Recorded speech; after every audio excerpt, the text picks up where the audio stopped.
All right, and welcome to the Why British People podcast. The podcast designed to help you understand British people through native speaker conversations.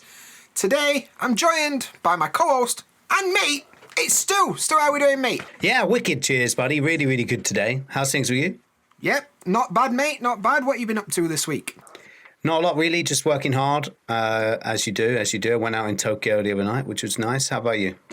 Yeah, not much. I went to have a look at some cherry blossoms in the park the other day. That were nice. But other than that, same as you, working hard, mate. Working hard. So, what are we talking about today? What's the topic?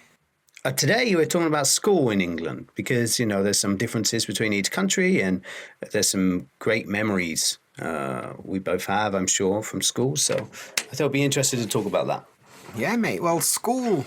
I'm old school when it comes to school. I went to school in 80s. And a little bit in 90s, but, that kind of period. So I think we should probably start with, how does school actually work in England? What is school? How does school work in England? I think, it's a bit different. Most people know the American system. But obviously, for us, it's quite different. Like, there's no kindergarten, and we don't play that. Junior high or high school. Although middle schools are becoming more popular now, it seems. It tends to be you'll go to nursery before the age of 4 if you do go anywhere. And then at the age of 4, we start infant school, which is a part of primary school. There's 2 sections between the age of 4 and 11. It's complex. It's quite complex. I don't know why it's got that split, but you have infant school and junior school. They're all part of primary school, the age from 4 to 11. Do you remember much from that period of time?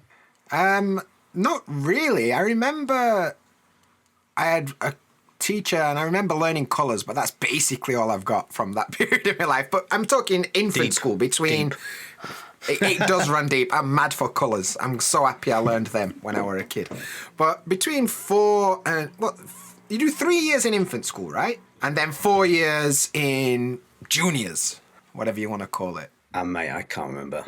4 to 11, so it's 7 years, yeah, so maybe. Yeah, so I'm pretty sure we did 3 years in infant school, where you learn colours and sheeps go bar and all that stuff. And then junior school, which is usually in the same school, right? Yeah, we had 2 separate buildings but in the school grounds, yeah. That's right, yeah. So we had like infants building and junior building. And that's why I was so confused when I come to Japan and everyone's on about like junior high school. I'm like, what's that? But no, juniors for us is between, 7 and 11 then, basically, isn't it? Something along those lines. I think the first year is just like a pre-year, if you want to call it that. You test in the water. But then after that, you have a couple of years, I guess, in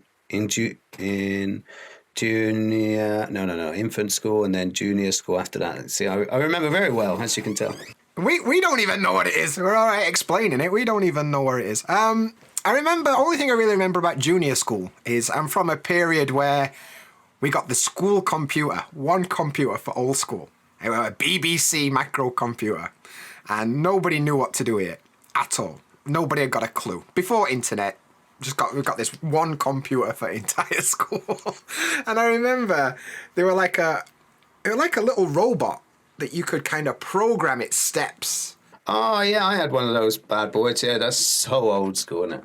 It's basically like a Roomba that doesn't clean your room. Is that what they're called, Roombas? Yeah, those little robot vacuums, innit? But yeah, I remember that thing, and I remember one of the kids from older class programmed it to go downstairs. He just destroyed it. That's one of the only memories I've got at my junior school, is somebody programmed that to go downstairs. That teacher was in trouble, I guess, yeah? Oh, mate, it was a disaster. Like, letters went home to parents and lot. Oof, they were trouble. So I remember that. What about your junior and infant school days? I mostly remember things like... I remember pretty well the people, the teachers. But I mostly remember sports, doing sports a lot. I used to do a lot of sports. And like at break time and that? Not just at break time. I was in teams, so and then it was the kind of age where you get called up a year if your level is So I had that experience. Ah, yeah. Like if you're good at footy, you could play with older kids. Yeah, so I had that experience a few times. But other than that, just the school plays is the only other thing I remember. So I remember being a Ghostbuster in what was basically a nativity play, but for some reason I were a Ghostbuster. I remember that as a kid. that's what the baby Jesus needed, you know. And there were only 3 of us. It doesn't make sense. A marshmallow man attacking Jerusalem that day. Marshmallow Man of Nazareth. At the Three Wise Ghostbusters.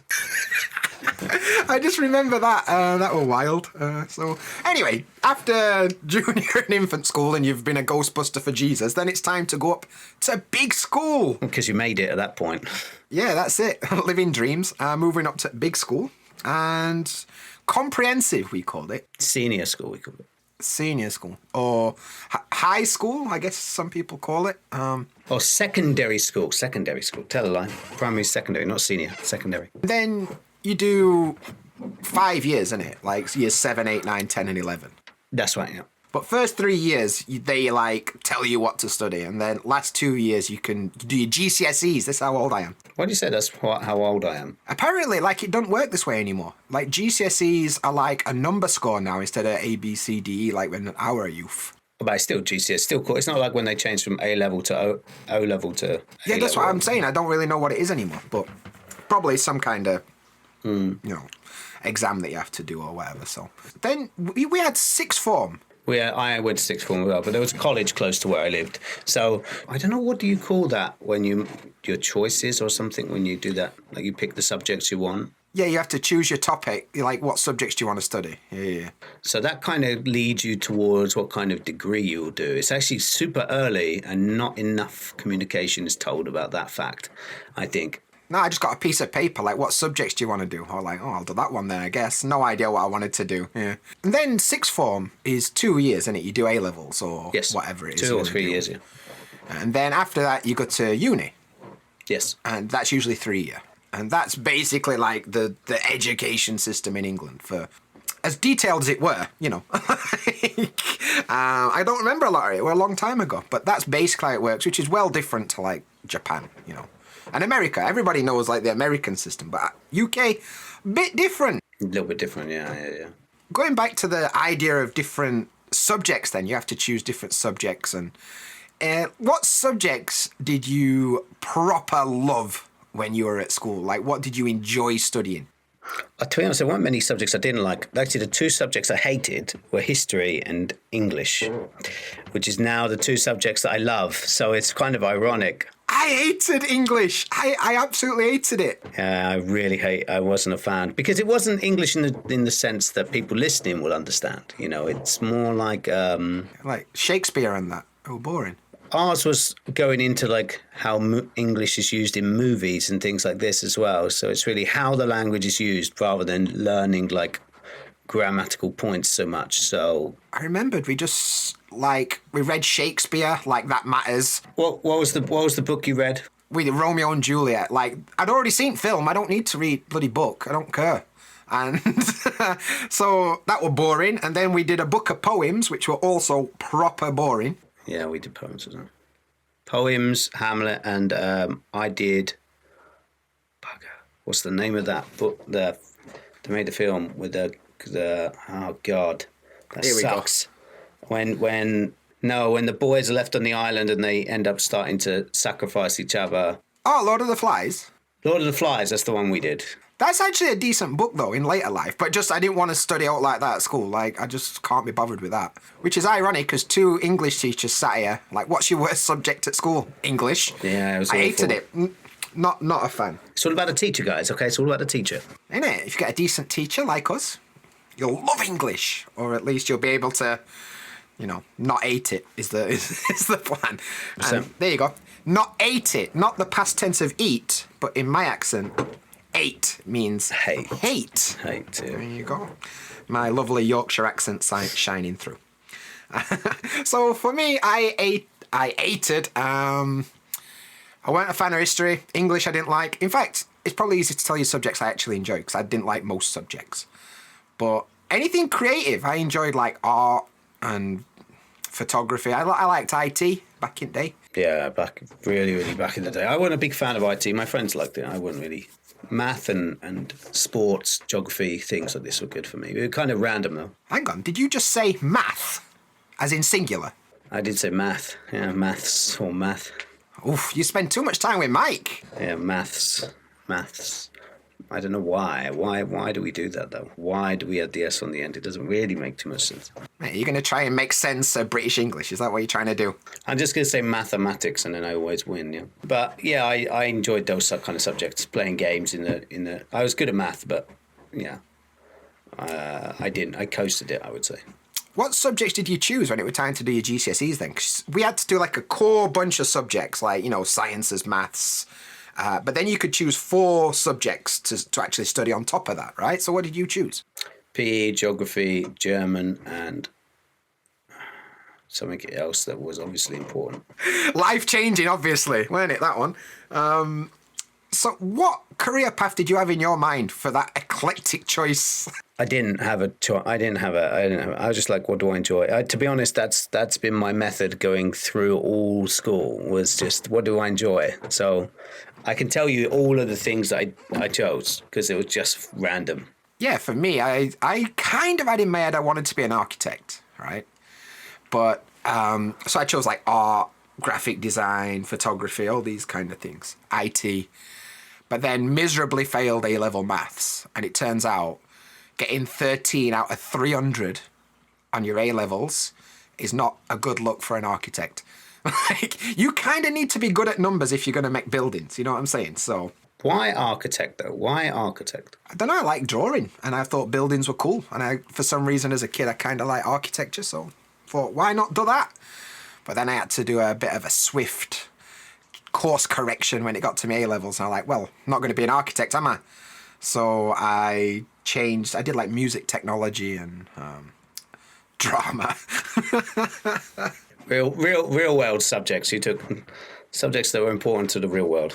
Yeah, all them subjects that people are like, don't waste your time with these Mickey Mouse courses. That's what I were doing. I were mad for them. Media studies. You're definitely a media studies guy, no? Ah, well, all over it. Right then, so the next thing I wanted to ask you, Stu, like, outside the lessons, you know, the good stuff about school, the stuff where you're not actually stuck in a classroom, like break times, what were your go-to activity when it comes to break times? It depends really what school we're talking about. If we're talking about junior school, if we're allowed to use equipment, it would be some kind of sport. Like netball, actually. I quite enjoyed netball. And maybe not many people know what netball is. It's like a sport that's primarily in England. There's not so many countries that do it, actually. It's like basketball for people that don't like moving. Basketball without moving, basically.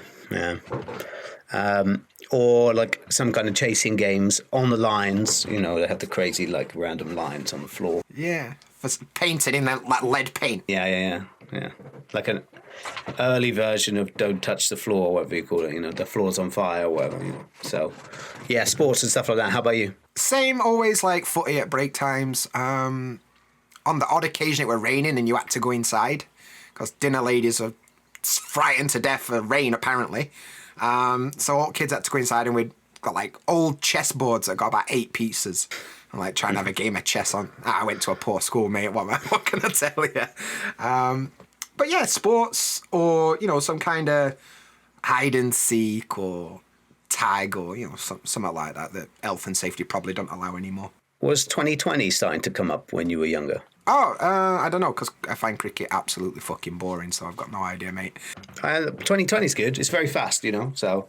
It needs to be, because a game of cricket that can take 5 days and still end in a draw is not for me. Long day, or very long, yeah. Usually games are very long, yeah.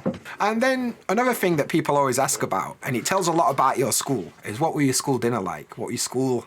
Again, we're talking about junior school still. So for me, I can quite distinctly remember what it was all about for my dinner school. Like I would, obviously, like we live in Japan now. The lunch is like such a delicate art here. But when I was in England, it was like, yeah, a couple of sandwiches, probably just in cling film, and then like disformed in my bag if I didn't have my lunchbox or something, you know, banana that's like smashed in your bag or something, yeah.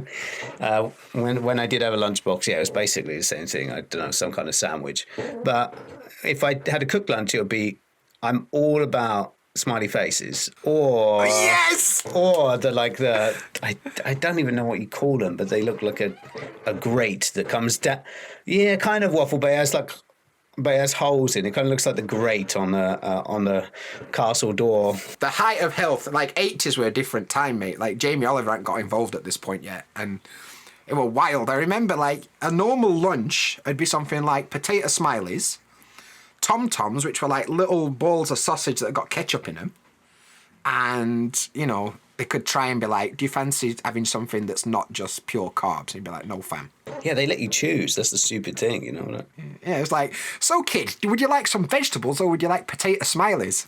I'm having them potato smileys, mate, every single day. baked beans, maybe baked beans might be a type of vegetable. Yeah, counts. I think 1A5 a day. Yeah, it does now. And then you get some like mad jam roly-poly pudding or something for dessert. Just like a cake, basically. But what about getting to school? How did you get to school? Again, depends on the school. So, junior school, I lived literally down the road from. And then I have 2 experiences from secondary school. Oh, 'cause you shifted, right? Yeah, so my getting to school for secondary school is similar to Japan, and I feel like in Japan it's mental when I see the kids like a young age walking to school. But yeah, I did that. Like a little gaggle of ducks just like going to school with all the little hats on and that. Yeah, I wasn't in exactly a wealthy area either, but when I went to secondary school, I had to get 2 buses to get there. It was quite a journey. Were they like regular bus or like special school buses? Regular bus. Yeah. I can remember the numbers as well. I remember it very well. One of my secondary schools, the second one, because I moved, they have because it's in the middle of nowhere, they have special coaches. So maybe you had this experience. Yeah, that's what my school were like. Yeah, school buses, and they were like old, broken down double deckers. Double decker? No, we didn't have double decker. Yeah, they were double deckers. So a lot of people, and like bus drivers, are always like smoking a fag out the window and that. But I'm painting a terrible image of my upbringing here. Yeah. Like it weren't as bad as it sounds, but yeah, like old, broken down, haggard buses that used to rock. I lived close enough. I lived about 2 kilometres away from school, so I just used to walk. So what do you do if you miss the bus? Yeah, if you walked to Endett Street, you could get like the regular bus, but you had to pay for that. And if you got school bus, it were free or whatever. Did they have any monitoring on your bus? You got like a little pass. You had to have like a little pass. Yeah, but our school had like, it was weird. They in my area, my very small town, had a bunch of kids. So they, for some reason, needed like 2 or 3 coaches for this small town, and they all had different numbers. And if you didn't get on the right bus with the right number, you got told off. It was like, what? They're so convoluted. It's unbelievable. We're all getting to the same place.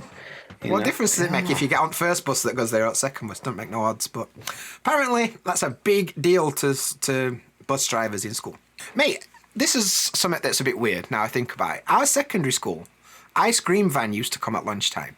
Oh, that happened a couple of times in the summer. But every day, he used to rock up. In the winter? Any day. And he'd rock up. And your choices, you could go to lunch hall, or loads of people just used to go to ice cream van for the lunch. Inside the school, right? Inside the school grounds, yeah. Yeah, because ours was inside the school as well. It's so weird. Bringing an ice cream, like just bring a load of sugar to kids. What could go wrong in afternoon? Next minute, everyone's climbing walls because they've had like a wham bar for lunch, and then it's just a disaster, isn't it? And next question I've got for you then, Stu, is what would you change about the UK school system? What do you wish were different about your own school days? Like, what do you think can be improved? For me, the teacher doesn't have an authority, in my opinion, in the UK. So I think, not that teachers need to be, like, giving too much, but there needs to be a bit in the middle. Or at least a bit of respect. Yeah, they get no respect in the UK. So I feel like that's one thing that definitely needs to be adjusted, and to be honest with you, I quite enjoyed the few schools. I mean, there were some issues. Like I said, I was in one area that wasn't so wealthy, so a little rougher, and there were some issues with drugs and stuff with some of the kids. So yeah, same. That ice cream van used to sell drugs. Just saying. Yeah, I guess so. So there was these issues, but in the second school, it wasn't so bad. Not with the same level like the grading of the drug, let's say. But yeah, it was very different between the two. But what I would say is that if there was a bit better monitoring or a way of talking about the issues with those kind of things, I think it would be better. But I don't know, when you tell a kid that you shouldn't have something, they want it. So it's a bit difficult to... Well, that's it. That's how it works. Like, I don't know, going back, like my sister is a teacher now and she has the same problems that, teachers had when I were in school. It's like they get told they've got to do all this stuff, but they don't have facilities, they don't have time, they don't have the respect to do it. And it's an hard job, so a load of people are not actually teachers, and the teachers that are there are usually kind of just phoning it in.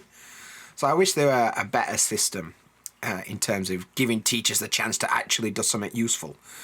I also kind of think the idea of like forced education kind of sucks sometimes.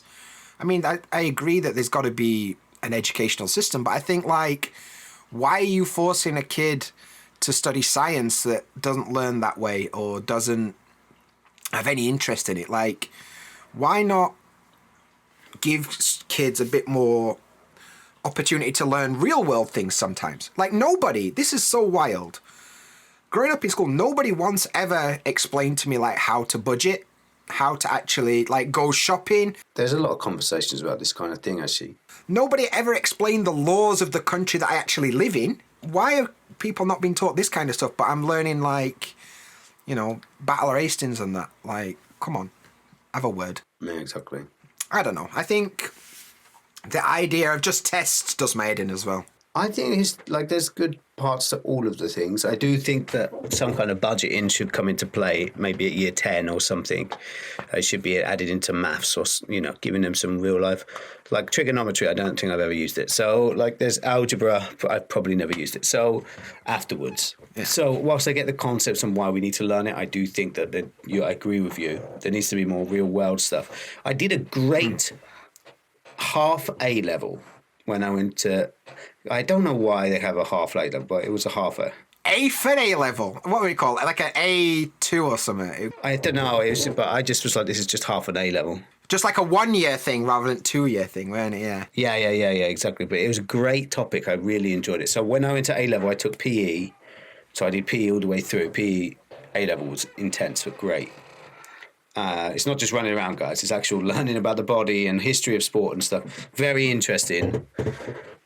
I took advanced maths, which I pretty much dropped out of after 2 months because it was too much for me. Because, like I said, I coasted. I could have probably done well if I studied properly, but I didn't. And then I took geography, which is okay. So, but the fourth one was world development, and that was interesting because it was about, it was like a discussion classroom basically, and it was involved, you talked about world issues, poverty in certain countries and things. I've just found it very like real. It was what was happening in the world. See, that's the kind of stuff that people should be more focused on than, like trigonometry, like you said. Like, I'm sure there's a value for some people to study trig, but most people are going to get more out of like learning about the real world. So I don't know. You don't see the value because you were not an architect. Maybe as an architect you might need it. As an architect, I'd be mad for trigonometry. That's, look at them angles, or whatever architects say. Oh. I don't know. Ooh, look at them angles on that building. Not the way you just said it sounded a bit different to that one. So hey up. Well, that was fun, mate. A nice little chat. So yeah, I think if anybody's listening to this and you found it useful, do us a favour, follow for more. Is that what you say on podcasts? Subscribe? Please, yeah, follow the podcast some more. And don't forget to give us a review. And please check out the YouTube where you'll see us in action. You'll be able to actually see our faces. Can you see me? I can see your face, mate. I can see that video of Neil Warnock going up to the camera? That's zero. You guys don't have a clue what I'm talking about, I guess. But anyway, thank you very much, and I look forward to seeing you next week, where we talk about the weirdest British events. That should be a good laugh, because England's got some pretty strange events. So cheese rolling and whatnot. Let's have a chat about that next time. Sounds tasty. I don't think I fancy eating it, but we'll save that for another discussion. Unless it's camembert wrapped in. Anyway, yes. Thanks for listening. We appreciate it, and we'll see ya next time. Ciao, ciao.